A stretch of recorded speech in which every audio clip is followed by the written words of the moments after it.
Inasar ni Vice ganda si Kim Chiu sa It's Showtime. Tinanong ni Vice si Kim kung naipakilala na raw siya sa parents ng boyfriend niya. Ang sagot ni Kim, yung mga dati? Oo naman. Kaso sinundan ito ni Vice na, yung ngayon daw. Kaso ang sagot ni Kim, parang outright niyang itinanggi na sila ni Paolo Avellino.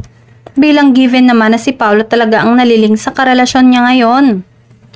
Say ni Kim, wala naman ngayon. Sinabihan pa ito ni Vice na at kahit na mababawasan ng endorsement, tawa ng tawa si Kim at say pa niya, talaga, kapag ipinakilala ka, iba yon. Nagtrending si Kim sa X dahil sa naging pahayag niya sa It's Showtime. Habang hindi naman naniniwala ang karamihan ng Kim Pao sa sinabi niyang wala siyang boyfriend ngayon. Ang sigaw ng mga Kim Pao o mga fan ni na Kim Chiu at Paolo Avellino. Endgame na. Dahil napag-uusapan na ang pagpapakilala sa parents nito.